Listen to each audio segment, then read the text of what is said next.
कुछ टेढ़ा क्यों दिख रहा है? तो इतना ही लिया, लटक गया करते क्या करो सीधा जाना। पर क्या लंबाई का क्या करो, तुम करो धीरे धीरे करना, देख के उधर उधर देखो, थोड़ा एडजस्ट करने में।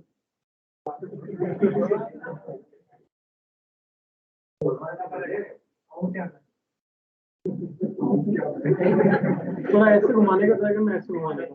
हाँ हाँ बिल्कुल सही, थोड़ा सा ज्यादा है ऊपर, थोड़ा सा ऊपर, बस बहुत। चलो ऑनलाइन आवाज आ रही है सबको? यस ठीक है, मैग्नेटिज्म हमारा खत्म हो चुका है और अब दूसरा टॉपिक हमें स्टार्ट करना है जो कि है रे ऑप्टिक्स, है ना। तो अब हम बेसिकली लाइट के बारे में पढ़ने वाले हैं। अभी तक हम किसके बारे में पढ़ रहे थे? इलेक्ट्रिसिटी और मैग्नेटिज्म के बारे में। लाइट के बारे में जब उसको पढ़ा जाता है तो उसके डुअल नेचर है, ऐसा आपने सुना होगा, है ना। एक वेव नेचर है और एक पार्टिकल नेचर है। तो उनको ही अलग अलग तरीके से पढ़ने के लिए चैप्टर्स बनाए गए। सबसे पहले हम पढ़ते हैं ज्योमेट्रिकल ऑप्टिक्स। इसमें लाइट का वेव नेचर पढ़ा जाता है। इसके बाद टॉपिक आता है वेव ऑप्टिक्स, नाम से ही पता है उसमें भी लाइट का वेव नेचर ही पढ़ा जाता है। तो दोनों में डिफरेंस क्या है? दोनों में डिफरेंस ये है कि यहाँ जब हम लाइट की बात करेंगे तो हम फॉलो करते हैं कि लाइट का कैसा प्रोपगेशन होता है, रेक्टिलिनियर, यानी लाइट हमेशा स्ट्रेट लाइन में चलेगी। इसी चैप्टर का दूसरा नाम ज्योमेट्रिकल ऑप्टिक्स भी होता है क्योंकि इसमें ज्योमेट्री काफी यूज होती है और किस तरह से डे टू डे लाइफ में लाइट का यूज है वो इस चैप्टर के अंदर पढ़ा जाता है।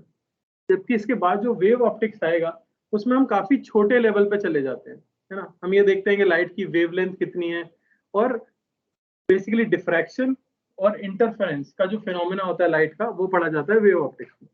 इसके बाद आएगा, उसके बाद फिर हम फाइनली पढ़ते हैं मॉडर्न फिजिक्स में लाइट का पार्टिकल नेचर, जिसमें आप फोटो इलेक्ट्रिक इफेक्ट और काफी सारी चीजें पढ़ते हैं।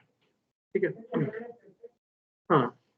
तो जैसे रे ऑप्टिक्स है, ये डील करेगा डे टू डे लाइफ के अंदर कैसे मिरर लेंस वगैरह जो हम यूज करते हैं उनमें लाइट किस तरह से बिहेव करती है। और इसके बाद जो होगा वेव ऑप्टिक्स, उसमें बेसिकली लाइट के ऊपर जो एक्सपेरिमेंट्स किए गए हैं और डिफरेंट डिफरेंट फिनोमेना बताए गए हैं उनके बारे में हम पढ़ेंगे। ठीक है, तो रे ऑप्टिक्स लिख लो सबसे पहले। It is the study of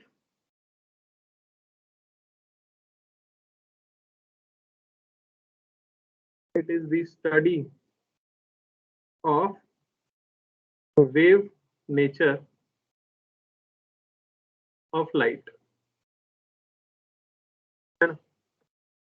तो काफी सारी थ्योरीज आई थी। सबसे पहले जो थ्योरी दी गई थी वो दी थी न्यूटन ने, और उन्होंने लाइट की कॉर्पस्कुलर थ्योरी दी थी और बताया था कि लाइट का जो है पार्टिकल नेचर होता है।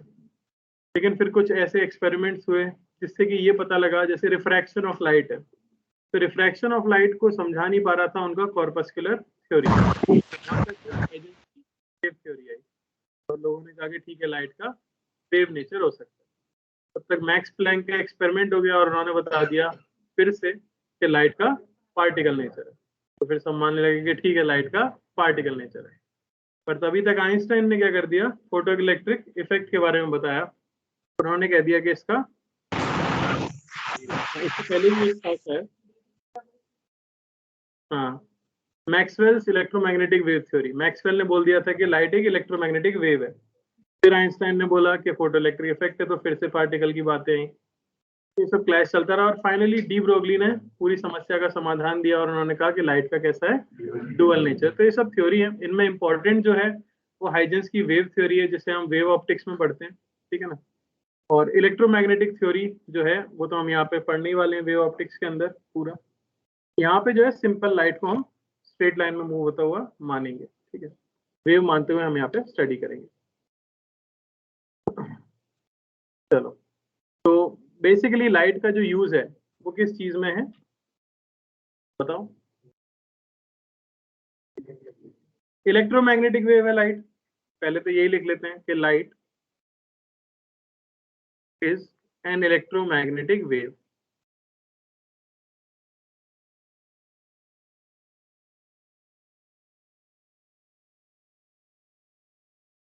इलेक्ट्रोमैग्नेटिक वेव है यानी कि ये नॉन मैकेनिकल वेव है, इसे मीडियम की रिक्वायरमेंट नहीं होती। does not require medium to propagate.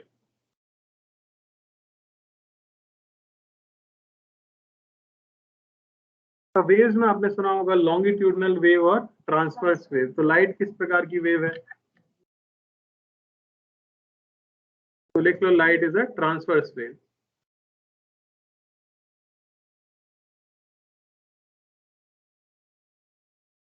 दोनों में डिफरेंस पता है आपको? बिल्कुल। यहाँ पे ऑसिलेशन क्योंकि इलेक्ट्रिक और मैग्नेटिक फील्ड का डायरेक्शन ऑफ प्रोपगेशन से परपेंडिकुलर हो रहा होता है, इसलिए इसको हम ट्रांसवर्स वेव कह दे रहे हैं। फिर यहाँ पे इलेक्ट्रोमैग्नेटिक स्पेक्ट्रम एक बार मुझे लिखवाना पड़ेगा, हालांकि मैं पहले भी लिखवा चुका हूँ। याद होना चाहिए हमें रेडियो वेव्स, माइक्रोवेव्स, इंफ्रारेड। तो यहाँ जो हम डील करेंगे मेनली इसी के साथ करेंगे जो हमारा विजिबल रीजन है, ठीक है ना। फिर आपका अल्ट्रा वायलेट,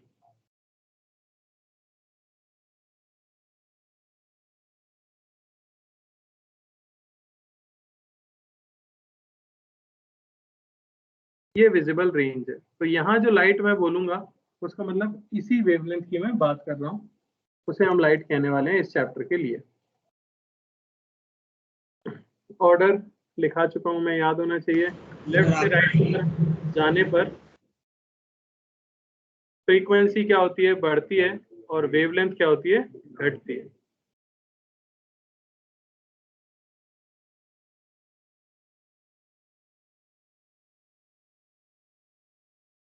फिर बात आती है स्पीड ऑफ लाइट।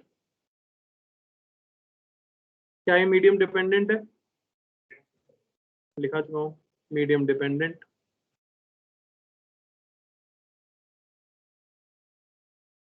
सी की वैल्यू आ जाती है 1/√ऑफ म्यू नॉट एप्सिलॉन नॉट, यानी कि 3 × 10⁸ मीटर पर सेकेंड इन वैक्यूम।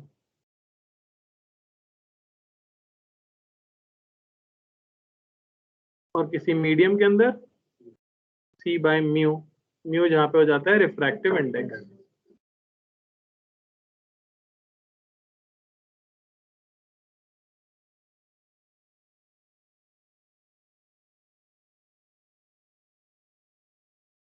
ठीक है। अच्छा, वेवलेंथ का आइडिया है कि थोड़ा रेड कलर की वेवलेंथ क्या होती है? कितनी होती है? लगभग 720 नैनोमीटर या 70 to 100 एंगस्ट्रॉम, है ना। तो ये यहाँ पे ऑलमोस्ट हम लिख सकते हैं एंगस्ट्रॉम के करीब, और ये 3600 लगभग से स्टार्ट होती है ना। एक रफ आइडिया होना चाहिए।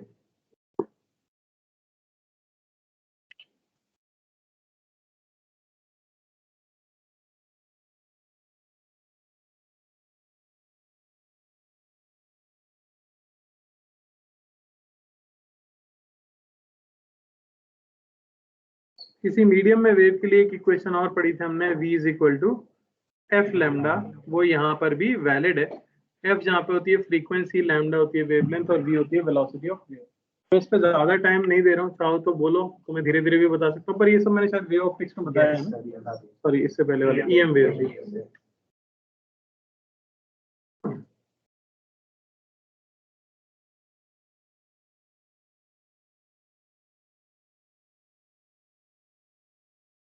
मीडियम बदलने पे वेवलेंथ बदलेगी? यस। ये सब लिख चुके हैं ना, बार बार लिखने की जरूरत नहीं। चलो अब मेनली स्टार्ट करते हैं हम लाइट के बारे में, यानी कि जो विजिबल रेंज है।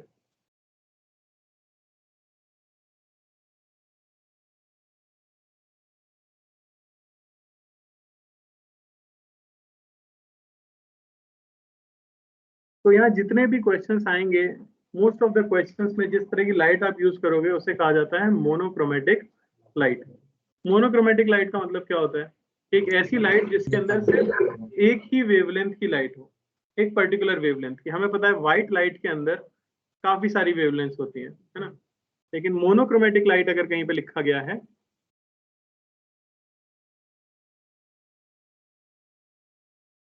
उसका मतलब आप समझ जाओगे कि it consist of a single wavelength.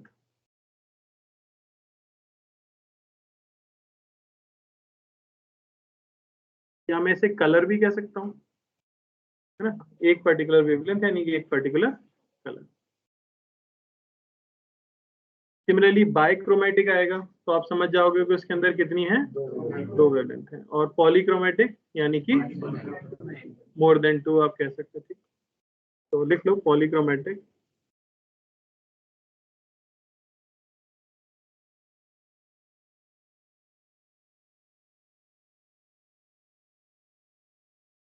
More than two wavelength.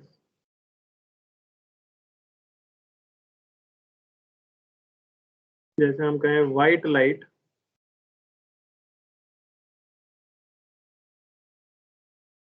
तो इट हैज सबका कौन कौन सी सब, बस ये 7 ही वेवलेंथ है, 7 ही वेवलेंथ होती है व्हाइट लाइट। 70-100 एंगस्ट्रॉम थी रेड कलर की, है ना।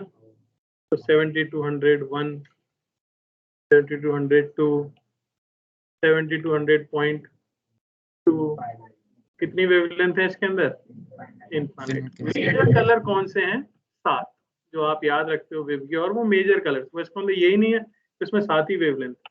वेवलेंथ तो हर एक वेवलेंथ उसके अंदर होती है, ठीक है ना। लिख लो यही चीज,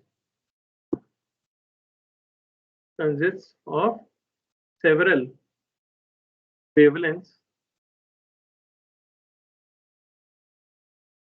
and 7 major colors, जो कि आपको पता है।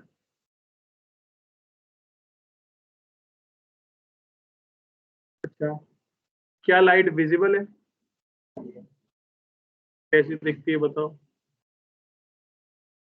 लाइट विजिबल होगी क्या, नहीं, ऑब्वियसली लाइट विजिबल नहीं है। लाइट की वजह से विजन पॉसिबल। हम लिख देंगे light is not visible but it creates sensation of vision. यानी किसी भी चीज को देखने के लिए आपको लाइट की जरूरत है ना। तो बात आती है हम देख क्यों पाते हैं।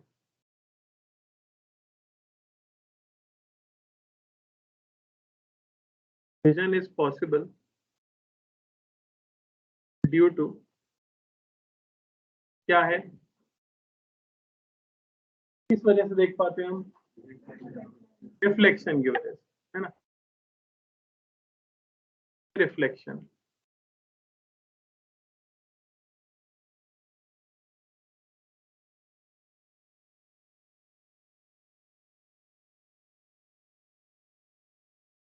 ठीक है ना, रिफ्लेक्शन की वजह से आप देख पाते हो। रिफ्लेक्शन क्या है, एक फिनोमेना है जिसे हमें डिटेल में पढ़ना है आगे चल के। अभी तो सिर्फ मैं क्या कह दूंगा, क्या कैसे डिफाइन करोगे रिफ्लेक्शन को, bouncing back of light into the same medium. अगर सेम मीडियम के अंदर लाइट टकरा के वापस आ जाए तो उसे आप कहते हो रिफ्लेक्शन, ठीक है।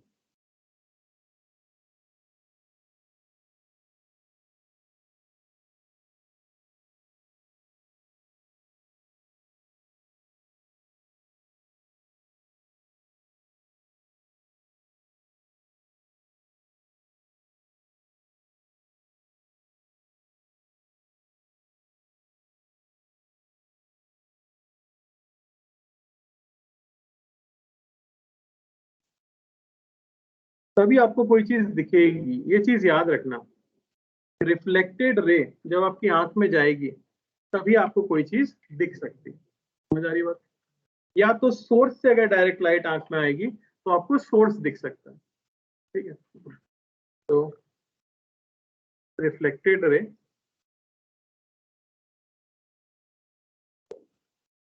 when enters the eye, vision is possible। ये चीज आगे क्वेश्चंस में भी काम आएगी। तो मेन चीज आपको याद क्या रखनी है, जो भी डायग्राम आप बनाओ उसमें रिफ्लेक्टेड रे अगर आंख में जा रही होगी तभी ऑब्जेक्ट विजिबल है, वरना विजिबल नहीं होगी। और कोई तरीका, और कोई तरीका जिससे हम देख सकते हैं रिफ्लेक्शन के अलावा? रिफ्रैक्शन, रिफ्रैक्शन से देख सकते हैं? कैसे देखेंगे बॉस? अभी जो जस्ट मैंने जो लाइन बोली उसकी उल्टी लाइन तुम तुरंत ही बोल देते हो अगली बार में, थोड़ा भी समय वेस्ट किए बिना। रिफ्रैक्शन का मतलब ये था कि ये कोई स्लैब है मान लो, और यहाँ से लाइट आ रही थी, आप यहाँ खड़े हो मान लो, मैं इसको ही देखना चाह रहा हूँ, तो इसको देखने के लिए लाइट कैसे आएगी? अगर इस तरफ से लाइट आ रही है तो पार करके चली जाएगी, समझ आई बात? और इस तरफ से अगर आ रही है तो क्या आप इसलिए देख पा रहे हो क्योंकि लाइट रिफ्रैक्ट हो क्या रही है? आपको ये स्लैब दिखेगी, ऑब्जेक्ट दिखेगी, यहाँ जो ऑब्जेक्ट होगी ऑब्जेक्ट दिखेगी ये, और ये स्लैब मुझे कब दिखेगी? जब रिफ्लेक्शन उसकी सरफेस से होगा। दिखता है तो आप कहोगे हमें तो कांच भी दिखता है ना भाई बीच में, क्योंकि 100% रिफ्रैक्शन हो नहीं रहा होता, कुछ लाइट उस कांच से टकरा के लौट के आंख के अंदर जा ही रही होती है और इसीलिए आप देख पाते हो कि बीच में कांच भी है। समझ आ रही बात? तो रिफ्रैक्शन से तो विजन पॉसिबल नहीं है,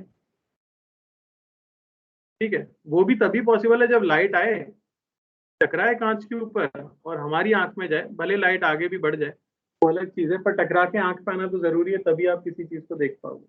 तो दूसरा क्या मेथड होगा? ये तो नहीं है, ड्रॉ मत करो, इससे पॉसिबल नहीं है, ठीक है ना?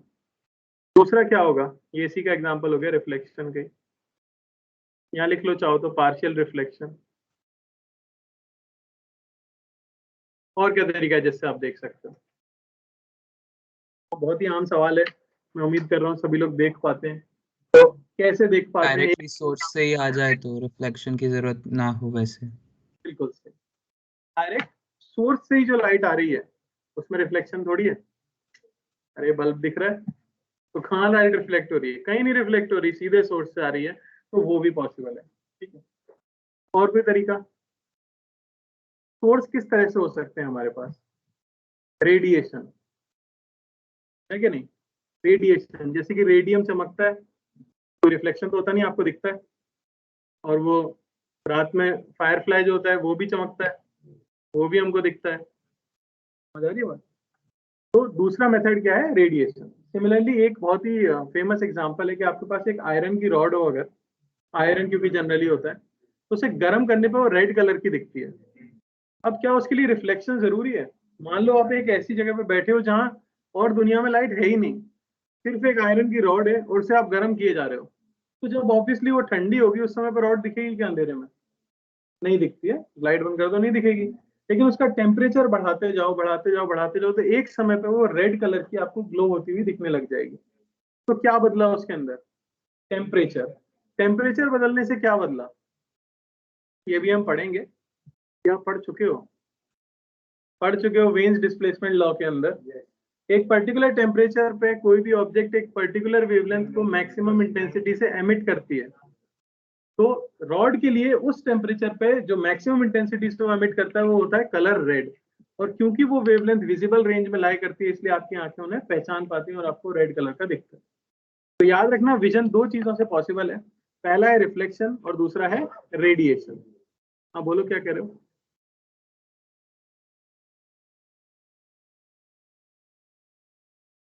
Reflection less, friction less glass,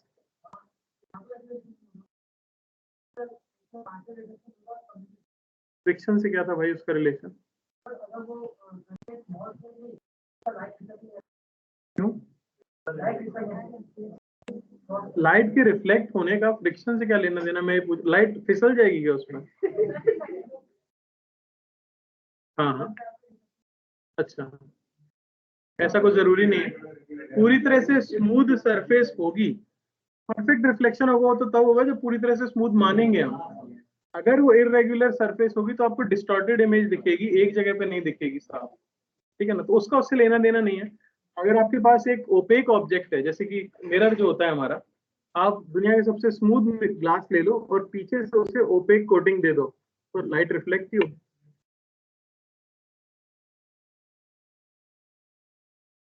क्या? हाँ हाँ,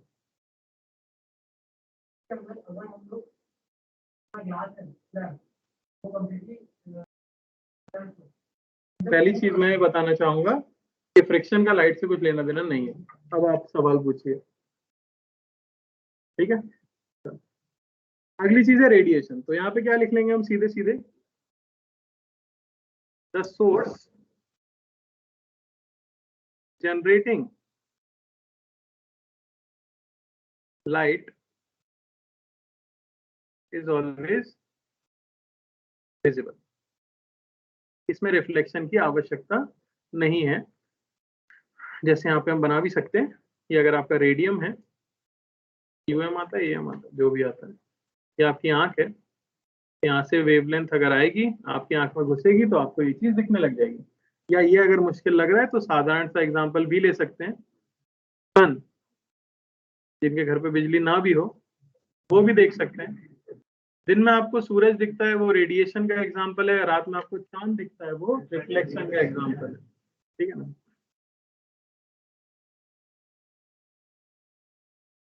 ठीक है, लाइट के बारे में हमें ये चीजें पता लग गई। एक और छोटी सी ऐसी इंपॉर्टेंट बात होती है जो कि है कि कोई ऑब्जेक्ट आपको किसी भी कलर की क्यों दिखती है, ठीक है। तो ये भी एक जनरल बात है, इसलिए मैं बस बता देता हूँ। जैसे कोई चीज हमें ग्रीन क्यों दिखती है, क्योंकि ग्रीन कलर को सबसे ज्यादा इंटेंसिटी से रिफ्लेक्ट करती है, ठीक है ना। तो बेसिकली जो ऑब्जेक्ट जिस कलर को सबसे ज्यादा इंटेंसिटी से रिफ्लेक्ट करेगी वही कलर की वो ऑब्जेक्ट आपको दिखने वाली है, क्योंकि लाइट तो उसके ऊपर आके जो गिर रही है उसमें सारे कलर्स हैं, है कि नहीं। तो ये चीज लिख लो, अ ग्रीन ऑब्जेक्ट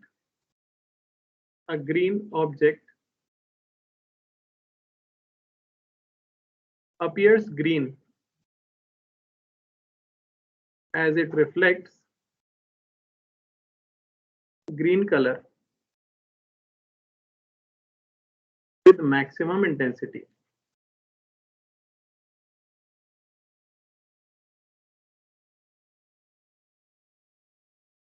समझ आए। तो यहाँ डायग्राम भी जैसे बना सकते हैं हम, ये ऑब्जेक्ट है हमारी, यहाँ से हमारी व्हाइट लाइट आई, इसमें सारे कलर्स थे, और यहाँ से रिफ्लेक्ट हुआ मान लो ग्रीन कलर,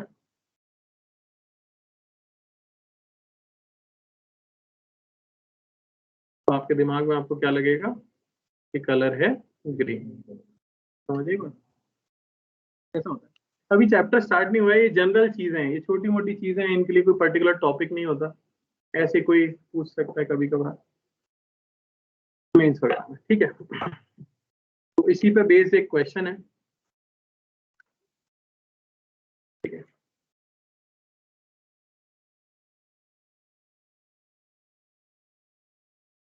रेड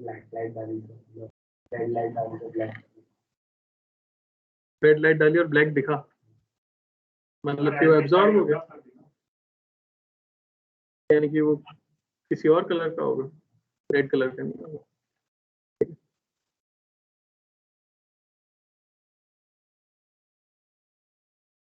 ठीक है। तो क्वेश्चन है कि हमारे पास एक ग्रीन कलर का बलून है, ग्रीन, और एक हमारे पास ब्लू कलर का बलून है, ठीक है।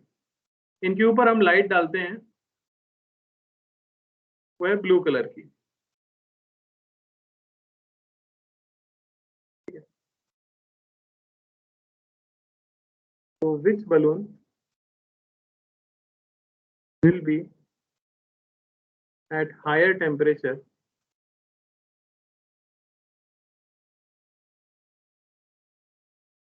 after some time। बिल्कुल, बताइए। Blue balloon, blue sorry balloon, green balloon, green balloon, sir green balloon. फट जाने के लिए तो काफी एनर्जी चाहिए होगी, तो टेम्परेचर तो बढ़ेगा एटलीस्ट, इतना हम कह सकते हैं। तो सवाल बड़ी सिंपल सा था यहाँ पे, अगर ये बोल दिया गया कि वो ग्रीन बलून है, इसका मतलब ये है कि वो ग्रीन कलर को रिफ्लेक्ट करेगा, और वो ब्लू बलून है यानी कि वो ब्लू कलर को ज्यादा रिफ्लेक्ट करेगा, है कि नहीं। अब आपने दोनों पर ही ब्लू कलर की लाइट डाली है, तो ब्लू वाला तो ब्लू को सबसे अच्छी तरीके से रिफ्लेक्ट कर रहा होगा, है ना। अगर हम 100% नहीं भी माने फिर भी काफी अच्छी तरह से वो ब्लू कलर को ही रिफ्लेक्ट कर रहा होगा, जबकि ग्रीन वाला ब्लू कलर को क्या कर रहा होगा, एब्जॉर्ब। और हमें पता है लाइट एक फॉर्म ऑफ एनर्जी है, तो एनर्जी अगर एब्जॉर्ब होगी तो टेम्परेचर क्या होगा, इंक्रीज होगा। तो यही हम रीजन में भी लिख लेंगे, blue balloon reflects blue light while green absorbs it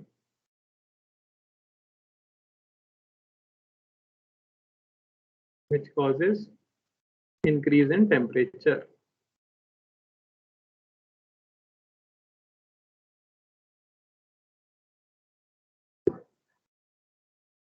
ठीक है,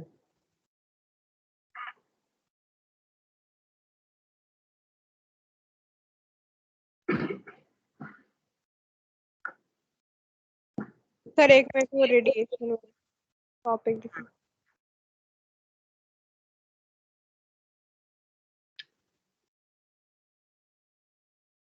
कॉपी करना है या डाउट है इसमें? हो गया सर। नहीं सर, बस वो रेडिएशन का वो देखो। ठीक,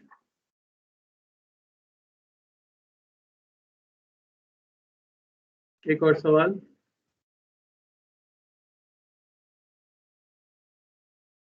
सर वो आंसर लिखना है, 1 मिनट ऊपर करेंगे।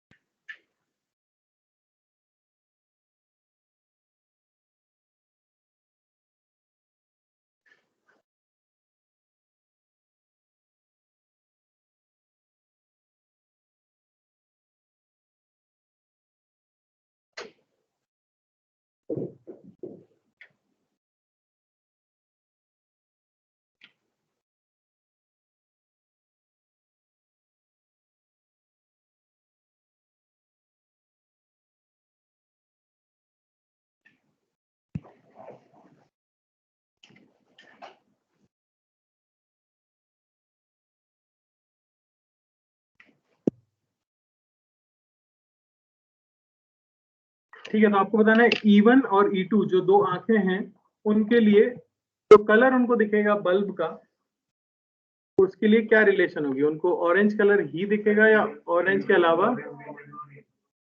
एक सेकेंड, सवाल तो बोल लेने दो, नहीं तो तुम बोल दो सवाल पहले। बताओ क्या सवाल है। बिल्कुल, सवाल सबको समझ आया। पानी के अंदर, वाटर के अंदर एक बल्ब रखा होता ऑरेंज कलर का, और एक आंख पानी के अंदर थी और एक आंख पानी के बाहर थी। अंदर वाली आंख को कौन सा कलर दिख रहा होगा, ऑरेंज या ऑरेंज के अलावा कुछ और बाहर जो हवा है उसको कौन सा दिख रहा होगा? E2 को दूसरा दिखेगा। क्या लॉजिक है? फ्रीक्वेंसी सेम, बिल्कुल सही बात है। वेवलेंथ बदल रही है, क्या कैसे काउंटर करोगे? वेवलेंथ तो बदल रही है ना, बदलेगी नहीं बदलेगी? समझ आ रही बात? तो बिल्कुल सही लॉजिक है। यहाँ हम क्या कहेंगे कि मान लो यहाँ पे λ1 वेवलेंथ थी और उसके करस्पॉन्डिंग ऑरेंज कलर था, तो E1 को ऑरेंज दिख गया। डाउट बच्चों को ये आता है कि यहाँ λ1 थी तो यहाँ तो वेवलेंथ कुछ और होगी, तो अगर λ1 पे ऑरेंज है तो λ2 पे तो ऑरेंज नहीं होना चाहिए, कुछ और होना चाहिए। लेकिन मेरे भाई वेवलेंथ होती है वो मीडियम डिपेंडेंट होती है।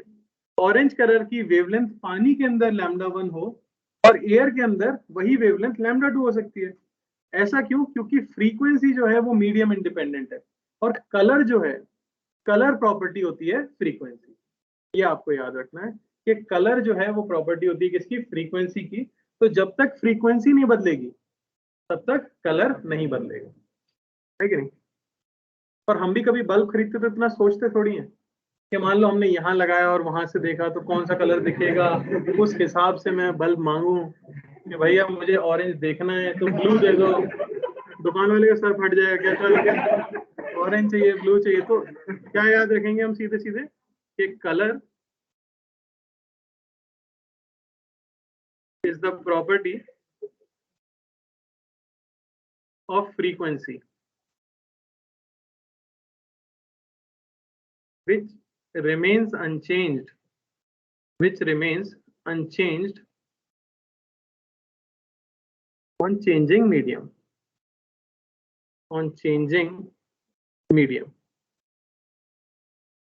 तो जो वेवलेंथ चेंज होती है वो इसी हिसाब से चेंज होती है कि उस मीडियम में उस वेवलेंथ के करस्पॉन्डिंग ऑरेंज कलर ही आए।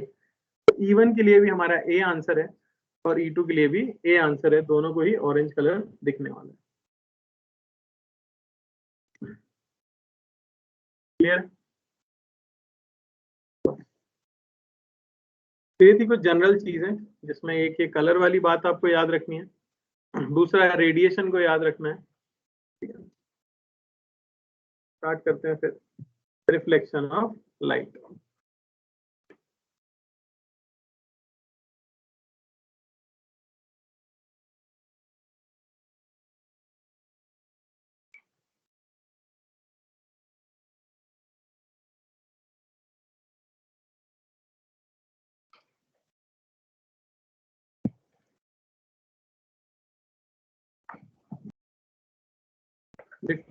Bouncing back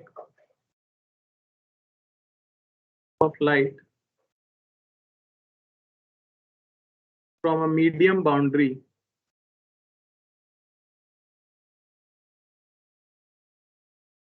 into the same medium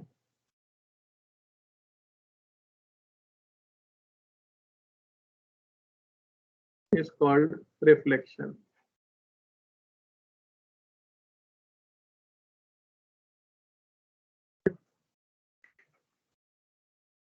लिख भी लेंगे हम smooth surface, smooth opaque surfaces result in better reflection.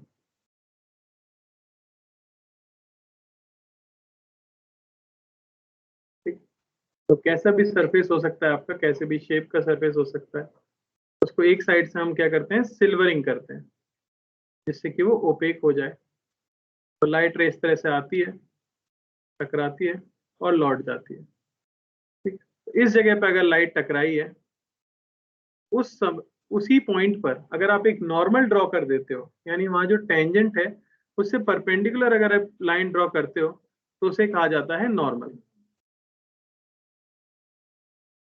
जो रे आके टकरा रही है उसे हम कहते हैं इंसिडेंट रे। जो रे रिफ्लेक्ट हो रही है वो गई रिफ्लेक्टेड रे। ये नॉर्मल और इंसिडेंट रे के बीच का एंगल कहलाता है एंगल ऑफ इंसिडेंस।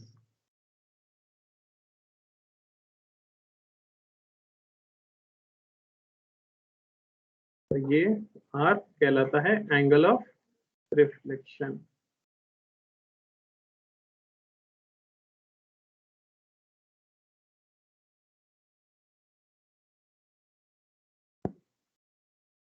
यहाँ लिख लेना सिल्वरिंग की गई है यहाँ पर।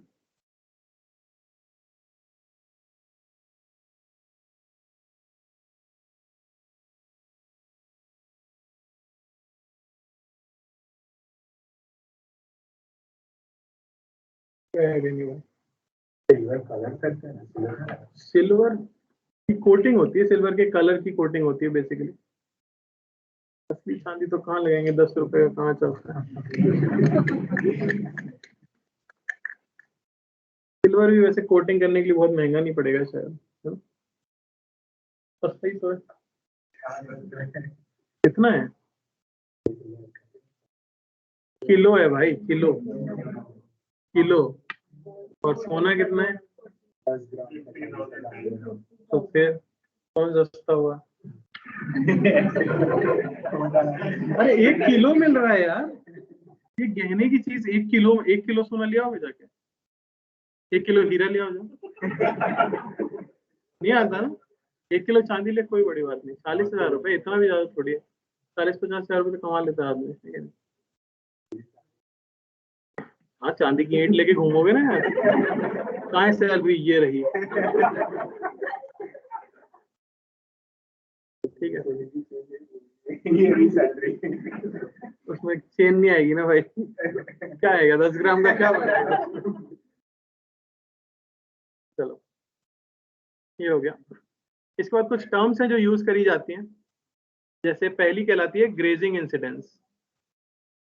ग्रेजिंग इंसिडेंस, तो ग्रेजिंग का मतलब ये हो जाता है कि अगर आपके पास ऐसा कोई सरफेस है जिस पे लाइट गिरने वाली है,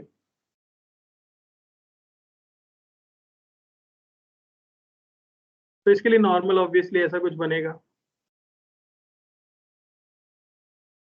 अगर हमारी लाइट रे ऑलमोस्ट सरफेस से पैरेलल आके इसके ऊपर गिर जाए, ये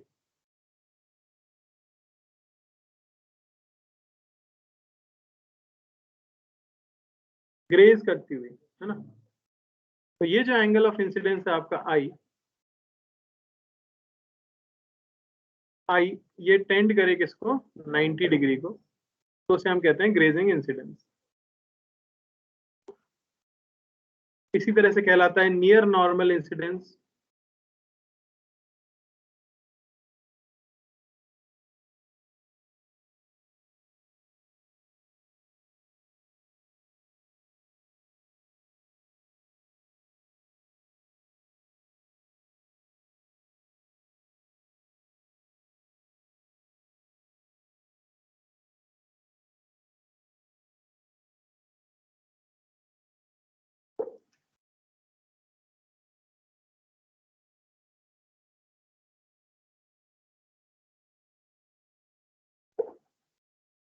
तो जो आई है ये टेंड करता है 0।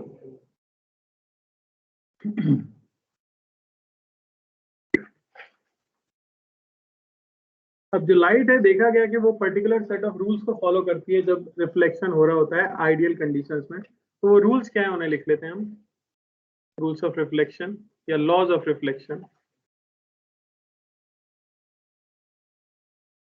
लॉज ऑफ रिफ्लेक्शन, क्या वॉशरूम का क्या जाओ, पूछना क्या है उसमें भाई। लॉज ऑफ रिफ्लेक्शन, पहला लॉ बता जाओ।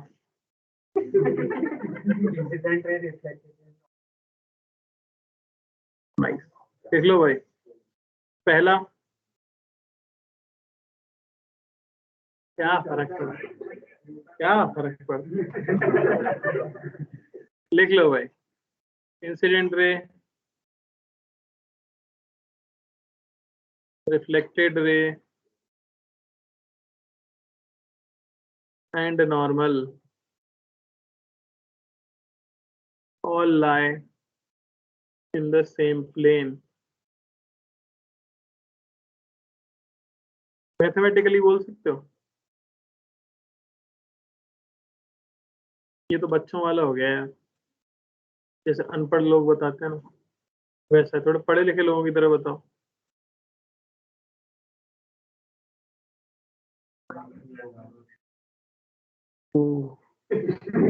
ये कुछ नया था भाई। Angle i plus angle r is always, तो इससे नॉर्मल का क्या लेना देना है?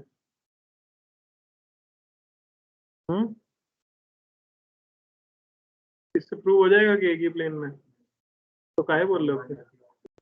खुद ही बोल रहे हो नहीं। आ जाओ, क्या बनेगा रिलेशन? ऐसे ही लग रहा बहाना टाइप है ये करना पड़ेगा, वो करना पड़ेगा।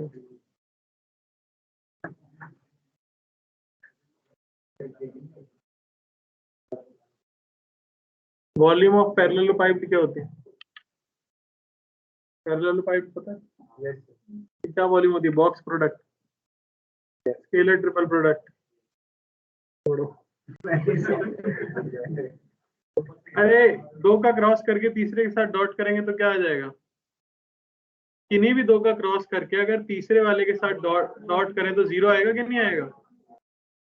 तभी तो पता लगा तीनों कोप्लेनर नहीं, तीनों कोप्लेनर हैं, क्योंकि किन्हीं भी दो से क्रॉस प्रोडक्ट से जो वेक्टर आएगा वो उनके प्लेन से परपेंडिकुलर होगा, और तीसरे के साथ डॉट 0 हो गया, यानी कि वो उसी प्लेन के अंदर लाई कर रहा होगा। ठीक है, तो ये लिख सकते हो scalar triple product, scalar triple product of I, R and N is 0.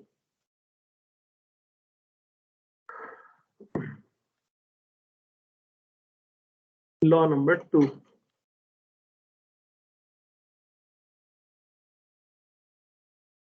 Angle of incidence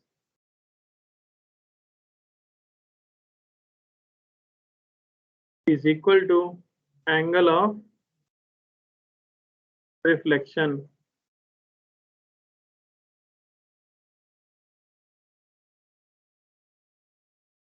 बताइए भाई, मुश्किल तो नहीं लग रहा? हिमांग थर्ड लॉ बता. Every ray has equal and opposite reflected ray. तो क्या है थर्ड लॉ बताओ? याद नहीं आ रहा? अरे है ही नहीं तो याद कहाँ से आएगा? याद नहीं आ रहा, होते ही नहीं है, दो ही तो होते हैं. हाँ? याद आया? दो ही थे ना, वही तो. चल, तो अब रिफ्लेक्शन आपको पढ़ना होगा प्लेन सरफेस से, कर्व सरफेस से. पहले हम स्टार्ट करेंगे reflection from plane mirror.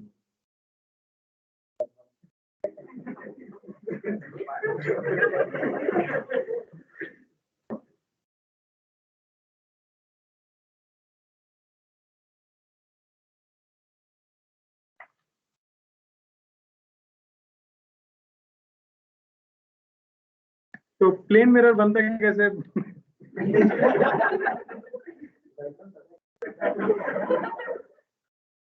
Basically glass को लिया जाता है, एक साइड से सिल्वर कर देते हैं तो बन जाता है ना. देखो,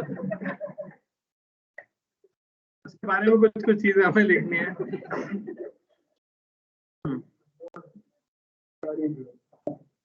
चलो, ये हो गया हमारा. ठीक है, लिख लो यहाँ पे ग्लास स्लैब है ये हमारी.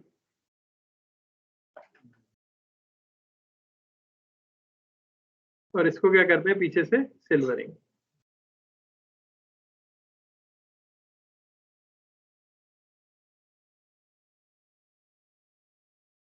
तो ये सरफेस कहलाती है रिफ्लेक्टिंग सरफेस.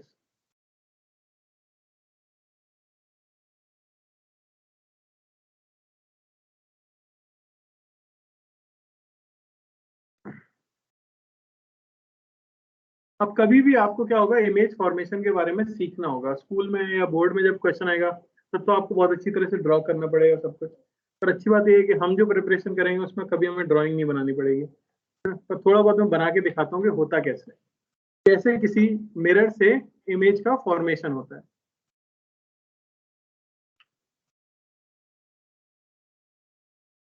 तो पहली चीज तो आपको ये याद रखनी है कि अगर दो रिफ्लेक्टेड रे किसी जगह पे मीट करें या कहीं पे मीट होके वहां से आती हुई लग रही हो, तो उस जगह पे इमेज का क्या होता है, फॉर्मेशन होता है. क्या बोला मैंने?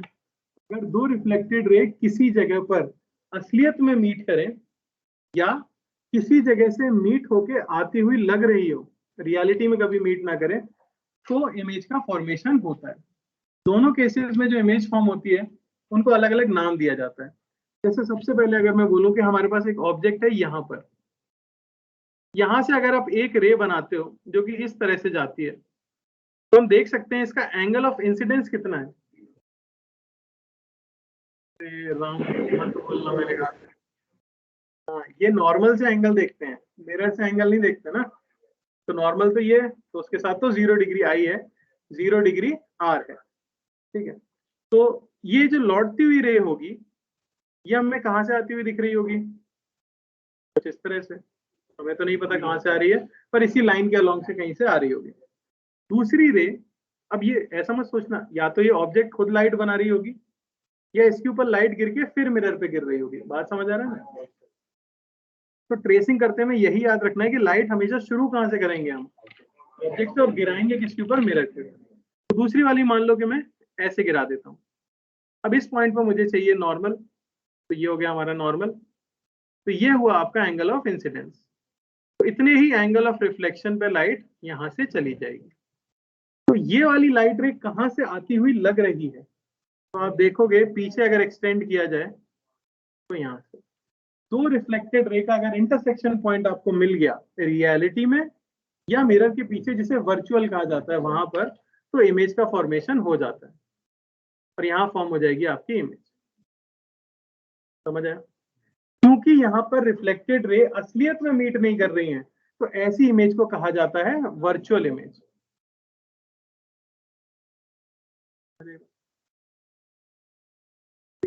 अब हमें एक चीज और पता है, डायग्राम से बिल्कुल भी ऐसा लग नहीं रहा है पर ऐसे ही होगा। दोनों को अगर आप देखो, ये एंगल आई है, ये एंगल भी आपको आई मिल जाएगा और दोनों ट्राइंगल्स क्या हो जाएंगे, कॉन्ग्रुएंट। ठीक है ना? तो ये डिस्टेंस अगर डी है तो ये डिस्टेंस भी आती है डी। तो इंपॉर्टेंट पॉइंट्स मैं यहाँ पे लैंग्वेज में लिखा देता हूँ। पहली चीज, distance of image, distance of image is always equal to distance of object from the mirror.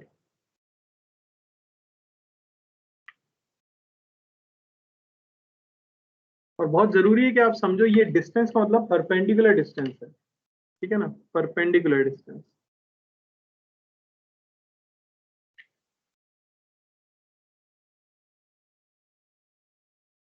Similarly, image formed behind the mirror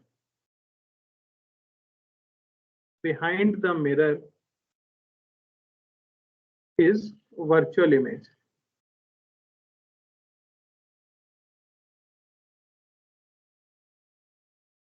And image formed in front of the mirror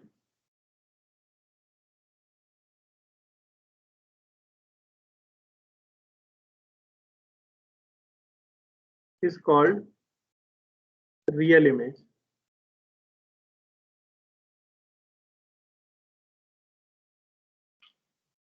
समझ आया आपको?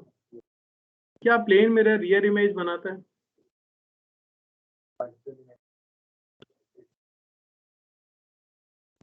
नहीं सर। देखा है कभी? हाँ बना सकता है। देखा है कभी?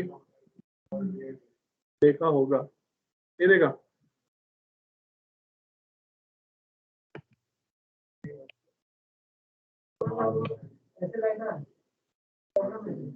बनाएगा भाई, वो तो पता ही है। तो बात है, जो प्रिंसिपल हमने यहाँ पे यूज किया एग्जैक्टली सेम प्रिंसिपल में यूज करूं अगर, जैसे देखो ये हमारा मिरर हो,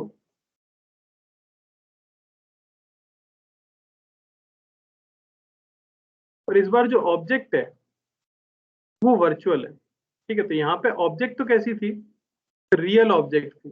कांच के आगे असली दुनिया होती है, कांच के पीछे तो वर्चुअल दुनिया होती है। आप जा नहीं सकते ना कांच के पीछे, तो वर्चुअल वर्ल्ड हो जाता है। ठीक है, अब मान लो कांच के पीछे ऑब्जेक्ट है, तो कई लोग इसी में परेशान हो जाते हैं, कांच के पीछे ऑब्जेक्ट कैसे। ये आगे आएगा अभी। ठीक है, बात यह है कि किसी ने दूसरा मिरर कोई होगा जो कि इमेज वहां बनाने वाला था। बात समझ आ रही है? ऐसा सोच के देखो कि लेफ्ट साइड में एक और मिरर था जो कि इमेज यहाँ पे बनाने वाला था, और हमने क्या किया, बीच में एक और मिरर रख दिया। तो अब इस मिरर के लिए ये ऑब्जेक्ट का काम करती है, पर ये रियल तो नहीं है क्योंकि ये बन ही नहीं पाई। अभी अपनी अच्छे से क्लियर नहीं होगा। जब आप कर्व्ड मिरर पढ़ोगे, और जब कर्व्ड मिरर से रिफ्लेक्शन होके कहीं इमेज बनने वाली होगी और मैं बीच में प्लेन मिरर रख दूंगा, तो वो उसके लिए वर्चुअल ऑब्जेक्ट हो जाएगी। अभी मैं कहूंगा सिर्फ इतना याद रखो, जो चीज कांच के पीछे है वो वर्चुअल है, जो चीज कांच के आगे है वो सब रियल है, और सब कुछ पॉसिबल है। रियल ऑब्जेक्ट भी, वर्चुअल ऑब्जेक्ट भी, रियल इमेज भी, वर्चुअल इमेज भी, सब पॉसिबल है। तो अगर यहाँ पे कोई ऑब्जेक्ट है और यह है आपकी वर्चुअल ऑब्जेक्ट, वर्चुअल ऑब्जेक्ट से लाइट निकलती नहीं है, उसकी तरफ लाइट आ रही होती है, और ये इस तरह से यहाँ पे मीट होना चाहते थे ताकि ये इस ऑब्जेक्ट को बना पाए। लेकिन रिफ्लेक्शन की वजह से अब क्या होगा, और इस केस में जो इमेज का फॉर्मेशन होगा वो होगी आपकी रियल इमेज। एक चीज तो क्लियर हो गई कि प्लेन मिरर रियल ऑब्जेक्ट की तो इमेज कैसी बनाएगा, वर्चुअल, और वर्चुअल ऑब्जेक्ट की इमेज कैसी बनाएगा। क्या ऐसा पॉसिबल है कि रियल ऑब्जेक्ट की रियल इमेज बन जाए? सोच के बताओ।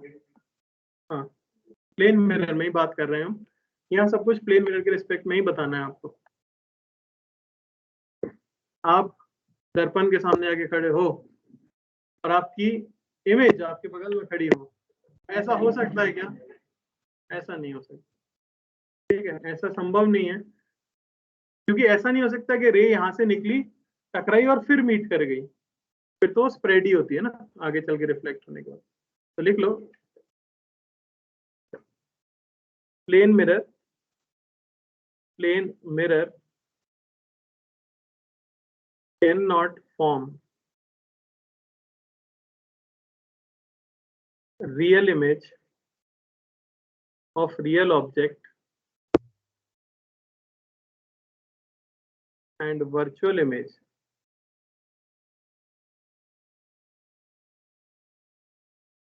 of virtual object।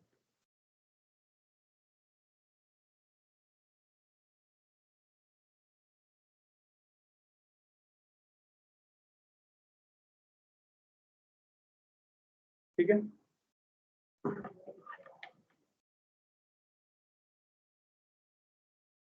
कोई दिक्कत यहां तक?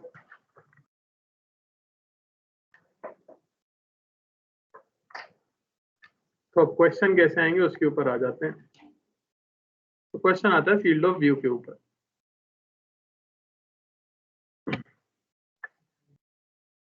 फील्ड ऑफ व्यू का मतलब क्या है? वो रीजन जिसमें खड़े होने पर आपको इमेज दिखाई दे, उससे आप कहते हो फील्ड ऑफ व्यू। होता क्या है वो मैं समझाने की कोशिश करता हूँ। देखो, पहले समझ लो एक बार। ये मान लो आपका मिरर है और मैंने यहाँ पे ऑब्जेक्ट रखी है। तो कभी भी फील्ड ऑफ व्यू का क्वेश्चन आए और आपसे कोई कहे कि बताओ कितना है फील्ड ऑफ व्यू, तो उसके लिए आपको सिर्फ एक्सट्रीम पॉइंट्स पे ध्यान देना होता है। एक्सट्रीम पॉइंट्स यानी जो भी आपका मिरर है उसकी एजेस पे, क्योंकि लाइट जब मिरर पे गिरेगी तभी तो इमेज फॉर्मेशन हो सकता है। तो बताओ पहले कोने पर जब लाइट में जाके गिराता हूँ, मान लो कि मैं इस तरह से इंसिडेंट कराता हूँ, तो लाइट रे कैसे आ जाएगी? एज इट इज वापस आ जाएगी। और दूसरे से, या थोड़ा सा इसको अच्छा कर लेते हैं, रुक जाओ जरा, ताकि थोड़ा अच्छा फील है, इसलिए मैं बोल रहा हूँ कॉपी मत करो, पहले देख लो। सबसे नीचे अगर लाइट रे आप गिराओगे तो कुछ इस तरह से गिरेगी और वो रिफ्लेक्ट होके कैसे चली जाएगी? कुछ ऐसे है या नहीं? और आखिरी लाइट रे जो कि मिरर के ऊपर गिरेगी वो कौन सी होगी? ये वाली। और वो कैसे चली जाएगी? कुछ ऐसे। समझ आया? बस मैं I = R कर रहा हूँ और कुछ नहीं कर रहा। मैं बस ये जानना चाहता हूँ इमेज कहाँ फॉर्म होगी।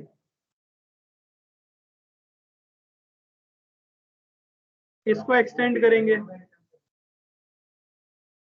और इसको भी एक्सटेंड करेंगे, तो यहाँ आपका फॉर्मेशन होगा किसका? इमेज का। बहुत ही हॉट बन गई है।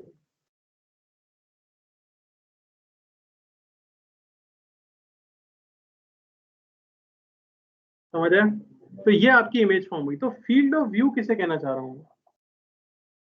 जहां खड़े होके खुद को या किसी को भी इमेज दिखे। बताओ कहाँ रखा जाए ताकि इमेज दिख सके? ऑब्जर्वर को कहाँ रखा जाए? तो ये जो रीजन है, देखो बात ये है, कोई भी चीज आपको तब दिखेगी जब रिफ्लेक्टेड रे जो है वो आपकी आंख के अंदर जाए। जो सबसे पहली रिफ्लेक्टेड रे है वो है ये। क्या इसके नीचे कोई रिफ्लेक्टेड रे है? और आखिरी रिफ्लेक्टेड रे है ये। इसके ऊपर कोई रिफ्लेक्टेड रे है? तो सारी रिफ्लेक्टेड रे इसी रीजन के अंदर लाई करती हैं। तो अगर आपका ऑब्जर्वर इस रीजन के अंदर है तो उसे ओ की इमेज दिखेगी।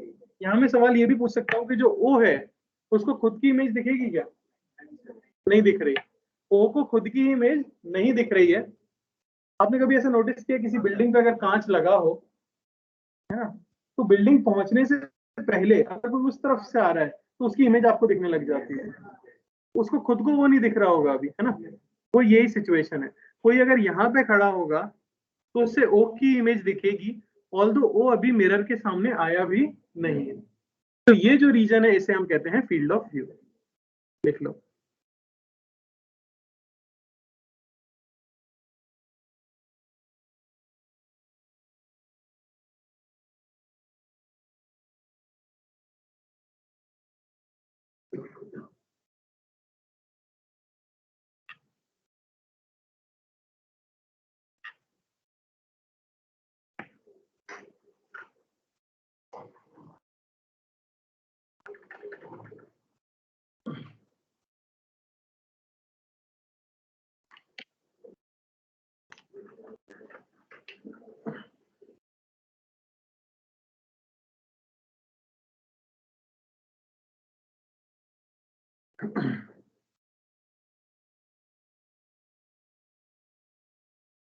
अब इसके बाद एग्जाम्स में कई बार ऐसे सवाल किए जाते हैं आपको कंफ्यूज करने के लिए जानबूझकर। दो अलग क्वेश्चन होते हैं, इमेज का बनना और इमेज का दिखना। Number of images formed and number of images 3, दोनों एक ही बातें नहीं है, दोनों अलग अलग बातें हैं। अगर मैं आपसे पूछूं कि बताओ इमेज के बनने की कंडीशन क्या होगी, तो आप क्या बोलोगे? इमेज फॉर्म्ड, इस चीज की कंडीशन क्या होगी? जरा मुझे बताओ एक बार। देखो पहले मान लो कि ये आपका मिरर है, एक केस में मैं ये ले लेता हूँ, एक केस में मैं ये यूज कर लेता हूँ। अगर आपका ऑब्जर्वर यहाँ है, एक केस में आपका ऑब्जर्वर यहाँ है और एक केस में मान लेते हैं ऑब्जर्वर यहाँ है, तो क्या पहले केस में इमेज का फॉर्मेशन होगा? अगर होगा तो कैसी Yes. इमेज होगी? वर्चुअल। तो इस केस में आप कहोगे कि इमेज का फॉर्मेशन होता है और यहाँ इमेज फॉर्म हो जाएगी। ठीक है, ये डिस्टेंस अगर d था तो ये डिस्टेंस भी d होगा। सेकेंड केस जो है उसमें अगर आपसे पूछा जाए कि बताओ क्या इमेज फॉर्म होगी चाहे कितना भी डिस्टेंस हो? यस। तो आपको सिर्फ क्या करके देखना है, आपको मिरर को एक्सटेंड करके देखना है। अगर आपकी ऑब्जेक्ट मिरर के सामने है, असलियत में नहीं, जो एक्सटेंड आपने किया है इनफाइनाइट लेंथ का मिरर उसके सामने अगर है तो इमेज बनेगी जरूर। और ये डिस्टेंस अगर परपेंडिकुलर d है तो इमेज यहीं से d डिस्टेंस आगे बनेगी। यानी इमेज फॉर्मेशन की कंडीशन क्या हो गई? इमेज फॉर्मेशन की सिंपल सी कंडीशन हो गई कि ऑब्जेक्ट प्लेन ऑफ मिरर से ऊपर होना चाहिए। ये जो तीसरा केस मैंने लिया है उसमें ऑब्जेक्ट कहां पर है आप देख सकते हो, उसमें ऑब्जेक्ट पीछे है। तो इस केस में इमेज ही नहीं बनेगी क्योंकि जो रे इससे जाके इस पर टकराएगी वो सिल्वर्ड पार्ट के ऊपर गिर रही है, तो वो रिफ्लेक्ट नहीं होने वाली। बात समझ आ रही है? तो इधर होने पर, हाँ अगर वो वर्चुअल ऑब्जेक्ट होती, बिल्कुल सही बात है, तो फिर अलग केस है, तो फिर इधर बन जाती रियल इमेज। पर इस केस के लिए आपको याद क्या रखना है, ऑब्जेक्ट कहाँ होनी चाहिए? सामने होनी चाहिए। यहाँ इमेज बन जाएगी, देख लो पहले, पूरा खत्म नहीं हुआ। और इस केस में हम कह देंगे कि नो इमेज फॉर्म्ड, ये रियल है।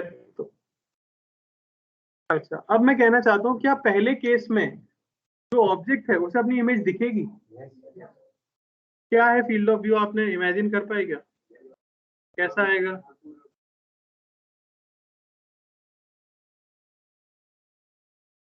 तो ये जो पूरा रीजन है, ये पूरा रीजन क्या है? Field of view. तो फिर इस केस में इमेज विजिबल भी होगी। इस केस में, इस केस में अगर आप देखो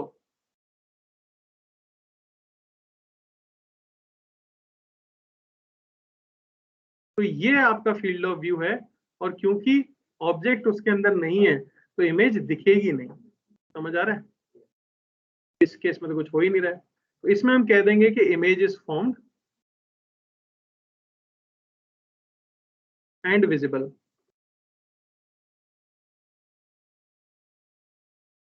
image is formed but is not visible.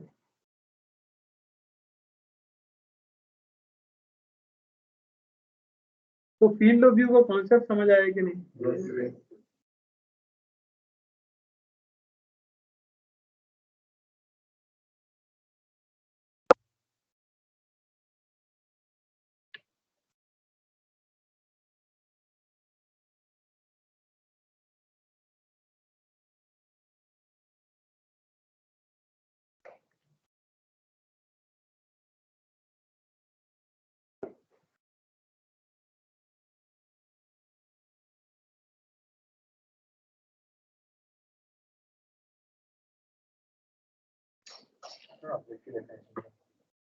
Object की डेफिनेशन क्या होती है? ऑब्जेक्ट कुछ भी हो सकता है जिस पे लाइट गिरी है और फिर मिरर पे दिख रही है, जिसे आप ऑब्जर्व करना चाह रहे हो, वो आपके लिए ऑब्जेक्ट हो जाएगी। सोर्स भी ऑब्जेक्ट हो सकता है, आप जिसको देखना चाहते हो वो आपके लिए ऑब्जेक्ट है, ये कह सकते हैं। या पॉइंट ऑफ ओरिजिन कहना चाहिए इंसिडेंट रेस के लिए, तो ये वहाँ, ठीक है, इंटरसेक्शन भी वहीं हो रहा है।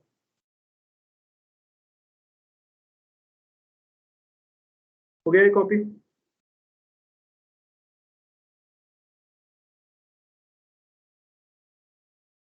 Yes sir. ईद के हेत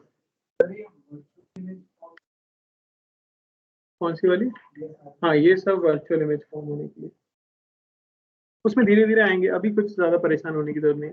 अभी तो ये सिंपल क्वेश्चन है, जैसे आपको बस ये बताना है, फाइंड द कोऑर्डिनेट्स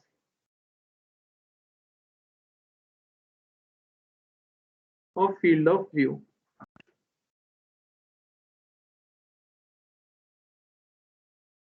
ठीक है, मैं यहाँ पे मिरर बनाऊंगा और बेसिकली आपको वाई एक्सिस पर ही आप मूव कर सकते हो, तो आपको वो कोऑर्डिनेट्स बताने हैं यहाँ पे कि इमेज विजिबल होगी। ठीक है, ये और यहाँ पे हमारा मिरर रखा हुआ है।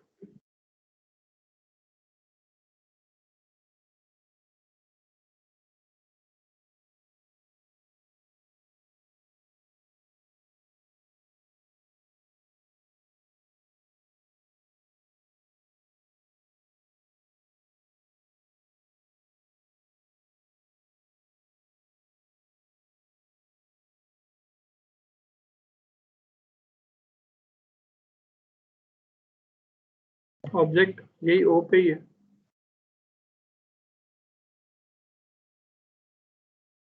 पी लिख दूंगे, कंफ्यूजन हो रहा है तो।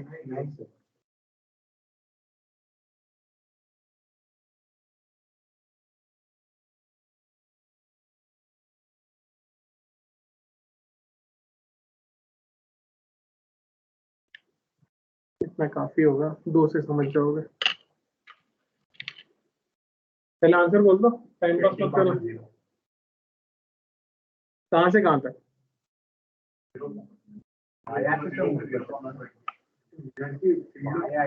आपको ये बताना है कि जो फील्ड ऑफ व्यू होगा, मैं सिर्फ वाई एक्सिस पर मूव कर सकता हूँ, तो मैं किस कोऑर्डिनेट से किस कोऑर्डिनेट में वाई एक्सिस पर मूव करूं ताकि मुझे इमेज दिख रही हो।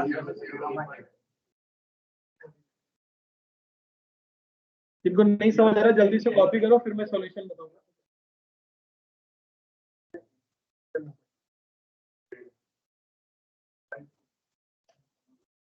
ज्योमेट्री है, ज्योमेट्री।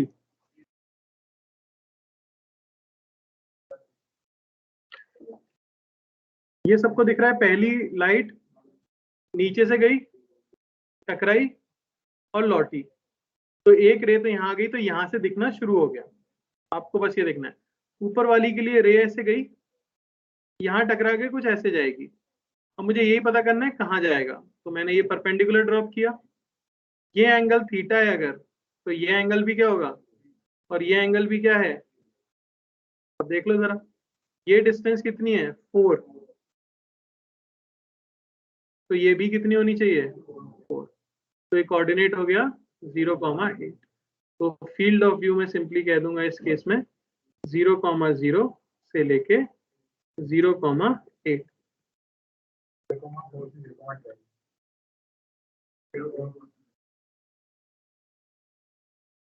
नहीं समझ पाए हैं,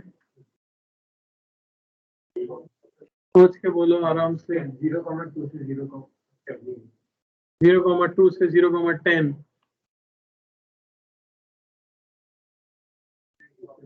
ऑनलाइन वाले भाइयों समझ आ रहा है कि नहीं?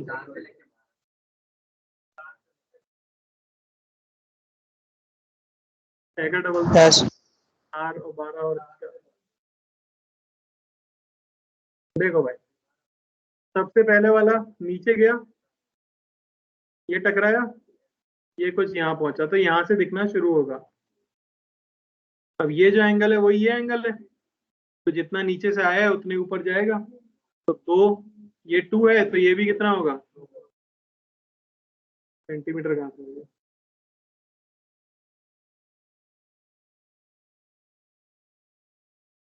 तो हो गया 0,4।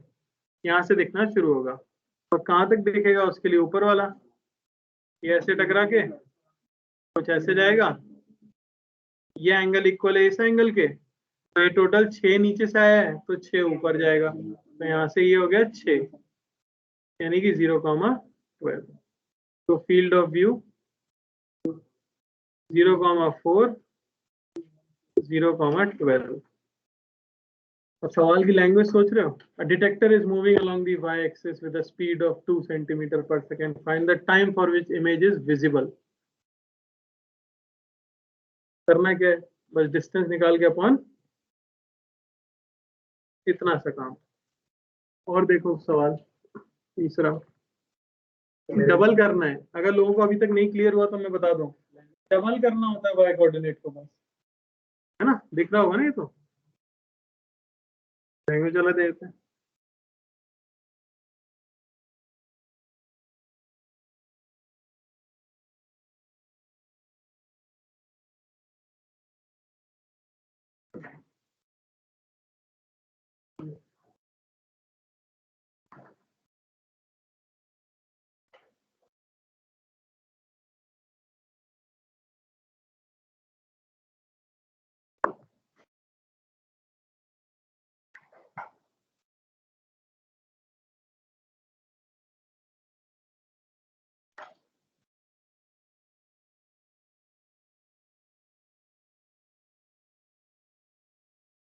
लैंग्वेज में कहा जाएगा detector D moves from -infinity to +infinity on y-axis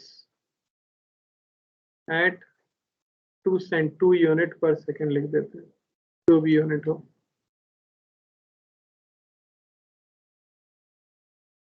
Find the time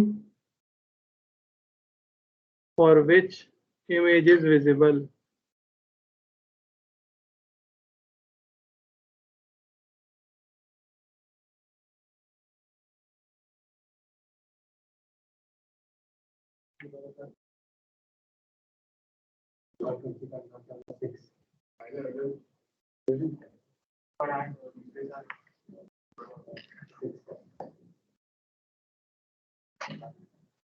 इनको भी थोड़ी समस्या हो रही, बता दूं ये बेहद आसान है।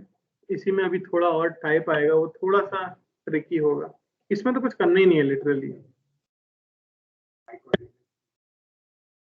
निकालना क्या है उसमें? 2 का डबल 4, 4 का डबल 8।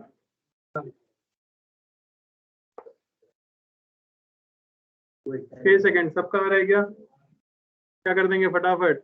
ये ऐसे गई, ये यहाँ पहुंचेगी कहाँ पे? 0,4। ये यहाँ गई, ये पहुंच जाएगी 0,12। ये नीचे गई 0,-4 और ये 0,-8। तो ये है फील्ड ऑफ व्यू। इसको बेटा डिटेक्टर डी, लैंग्वेज वाला बोला था ना तुमने, ये रहा डी, दिखा नहीं कि डिटेक्टर -इन्फिनिटी से +इन्फिनिटी पे जा रहे हैं ना, उसको कब दिखेगी? अच्छा, आदमी को दिख रही है क्या अपनी इमेज? ओ को खुद की इमेज दिख रही है? ओ को तो कभी भी नहीं दिख रही। तो क्या लिख देंगे हम? फील्ड ऑफ व्यू क्या आ गया आपका?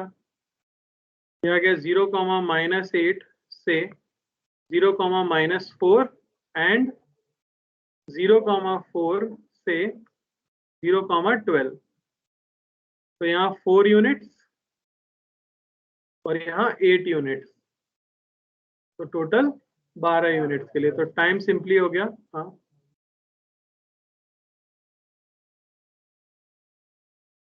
हाँ नहीं जाएगी ना। सवाल नहीं समझ आ रहा क्या? डिटेक्टर डी नहीं दिखा क्या आप लोगों को?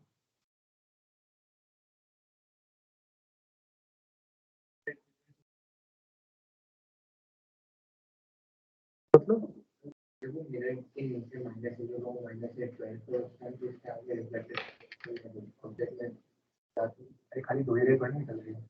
इन्फाइनाइट रेज है ना।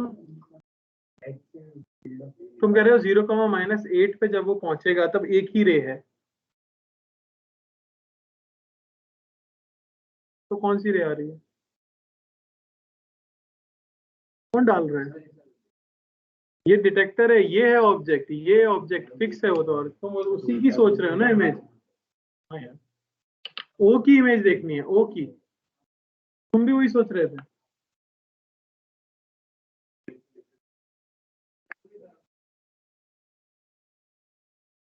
हाँ अभी तो वो आगे देखेंगे सवाल, मैंने कहा ना इसमें अलग अलग टाइप के क्वेश्चन आएंगे।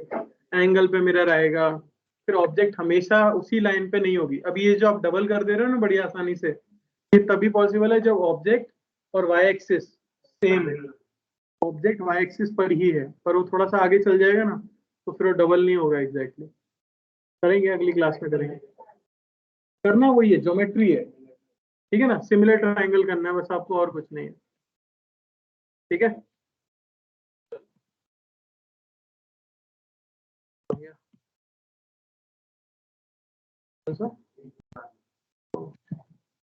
ठीक है, तो आज यहीं पे एंड कर रहे हैं।